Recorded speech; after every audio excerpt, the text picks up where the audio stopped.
একটা ছোট্ট ঘটনা। আমি হজে গিয়ে বইটা কিনেছিলাম, আরবের এক পুলিশের জীবনী। সে তার পুলিশের চাকরি করতে গিয়ে জীবনে যে যে ঘটনাগুলি তাকে তার হৃদয়ে দাগ কেটেছে, এমন কিছু ঘটনা সে জানিয়েছে। তার ডিউটি ছিল এক পুলিশ, সে একটা অ্যাক্সিডেন্ট হলো, দৌড়ে গেল, পুলিশ তাড়াতাড়ি তার কাছে গেল, দেখলো একটা যুবক গাড়ি অ্যাক্সিডেন্ট করেছে। সে তাড়াতাড়ি সে ছেলেটার কাছে গেল, দেখলো যে তার ছেলেটার অবস্থা খুব খারাপ হয়ে গেছে, কিন্তু তার গাড়ির মধ্যে কোরআন তেলাওয়াত হচ্ছিল। গাড়ির মধ্যে কি চলছিল? কোরআন তেলাওয়াত চলছিল। গাড়িতে কোরআন তেলাওয়াত চলছিল। সে ড্রাইভ করতেছে, সে কোরআন তেলাওয়াত শুনতেছিল। ওই মুহূর্তে সে অ্যাক্সিডেন্ট হয়েছে, তার মুখে যেন বিড় করে কোরআন তেলাওয়াত চলছিল। সে বিড় করে কোরআন তেলাওয়াত পড়ছিল। সে পুলিশ বলতেছে, আমি ছেলেটাকে কুলে নিলাম, দেখলাম মুখটা একটু নড়ে, কোরআন তেলাওয়াতের মতো একটু শব্দগুলি বের হয়, আমি বুঝি না। এক পর্যায়ে সে আস্তে করে সে ঢলে পড়ে গেল, তার মৃত্যু হয়ে গেছে।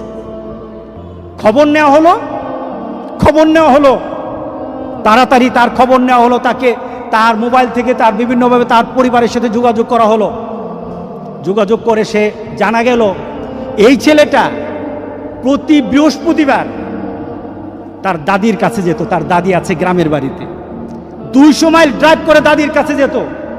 প্রতি বৃহস্পতিবার যেত, দাদির সাথে থাকতো, শুক্রবার নামাজ পড়ে আবার সে ফিরে আসতো, রিয়াদে চলে আসতো। প্রতি বৃহস্পতিবার যেত, আর যাওয়ার সময় সে গাড়ির মধ্যে কোরআন তেলাওয়াত ছাড়তে কোরআন তেলাওয়াতের সাথে মুখ মিলাতে পড়তে সে দাদির কাছে বসতো, আবার বাড়ি থেকে ফিরে আসতো। এটা ছিল তার অভ্যাস। লং ড্রাইভে বের হতো, কোরআন তেলাওয়াত শুনতে যেত। সেইভাবে কোরআন তেলাওয়াত শুনতে কোরআনের অনেকটা হাফেজ হয়েছিল। ছেলেটা কোরআন তেলাওয়াতের সাথে দুনিয়া থেকে বিদায় হয়ে গেল। আরেকটা ছেলের অ্যাক্সিডেন্ট সে বর্ণনা করলো। অ্যাক্সিডেন্টের সাথে কাছে গেল, গিয়ে দেখলো গাড়িতে গান বাজে। তো সে বললো, পুলিশ বলতেছে, আমি তাড়াতাড়ি তাকে কুলে নিলাম, তাকে চেষ্টা করলাম তার শেষ মুহূর্তে একটু কোরআন তেলাওয়াত শোনানোর জন্য, একটু তালকিন করার জন্য, কলেমা পড়া শিখে তাকে একটু শোনানোর জন্য। যতবার আমি তালকিন করি, যতবার আমি লা ইলাহা ইল্লাল্লাহ, যতবার আমি কালেমা পড়াই, ততবার সে গান গায়। নাউজুবিল্লাহ বলি। কারণ তার মধ্যে কিসের গানের যে স্মৃতি, গানের যে একটা মানসিকতা, গানে এতক্ষণ শুনতে ভিতরে যে গানের একটা ভালোবাসা তো তার রয়ে গেছে, যায় না। যেমন তার দুনিয়ার জিন্দেগি ছিল, তেমন তার মৌত হয়েছে। গান শুনতে সে চলছিল, আর গান শুনতে তার মৌত হলো। এবার বলেন তো দেখি, তাকে কাল হাসুরের দিন কি কোরআন তেলাওয়াত অবস্থা উঠবে নাকি গান অবস্থা উঠবে? বলেন। তুমি জানো না তোমার মৌত কখন, পৃথিবীর কেউ জানে না তার মৌত কখন। সুতরাং তোমার মৌতটা যেন এমন না হয়, মৌতের পরে এমন রেকর্ড তোমার দুনিয়াতে থাকবে যে রেকর্ডের কারণে তুমি কবরে শুয়ে গুনাহ পাবা। এমন রেকর্ড যেন তোমাদের না থাকে। আমাদের এমন সতর্ক হওয়া দরকার আছে কিনা বলেন? আমরা আরেকজনকে বলবো, আমাদের বন্ধুদেরকে আহ্বান করবো, এই কাজ আমরা করব না। আপনাদের পরিবারে আপনাদের সন্তানগুলি তাদের মোবাইলগুলি কি অপারেট করে, এই মোবাইলগুলি দিয়ে তারা কি করে, আপনাদেরকে এটা চেক করতে হবে, দেখতে হবে আপনাদের সন্তানেরা কি করে। যুবক, তোমাদের জন্য খুব কঠিন সমাজ তোমাদের সামনে।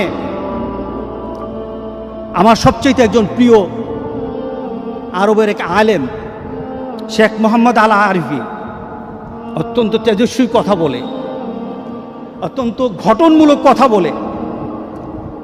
ওনার একটা আলোচনায় উনি বললেন, ওনার এক বন্ধু, যুবক শুনো, ওনার এক বন্ধু সে ইন্টারনেটে খুব এক্সপার্ট ছিল। সে একবার সার্চ করে একটা ইন্টারনেটের ওয়েবসাইটে ঢুকে গিয়ে দেখলো ওয়েবসাইটটা একটা নোংরা ওয়েবসাইট। সেটাকে চিনল।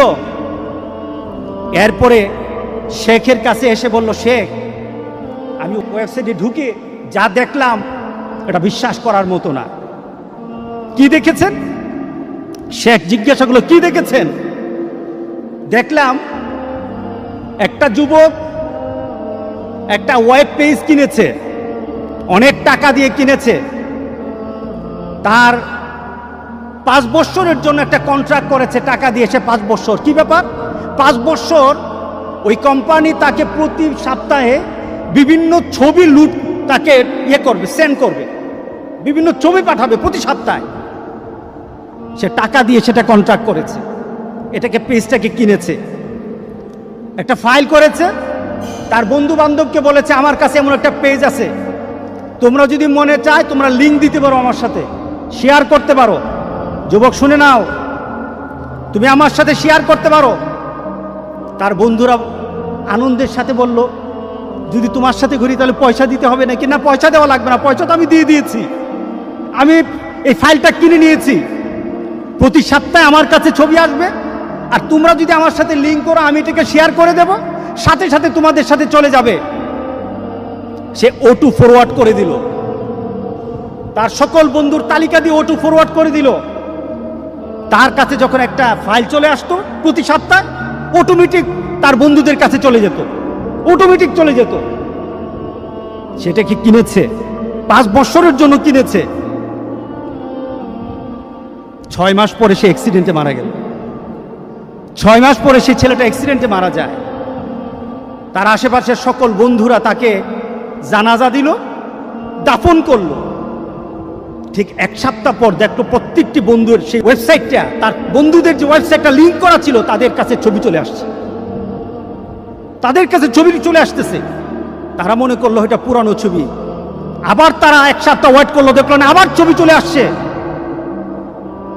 2-3 সপ্তাহ পর তারা কোম্পানির সাথে যোগাযোগ করলো, তাদেরকে বলল, ভাই, যে ছেলেটা আপনাদের থেকে এই ফাইলটা কিনেছিল সে তো মারা গেছে, এখন তার থেকে যে ধরনের পেজ আপনারা দিচ্ছেন এটা তো আমাদের কাছে চলে আসতেছে, অটোমেটিক চলে আসতেছে।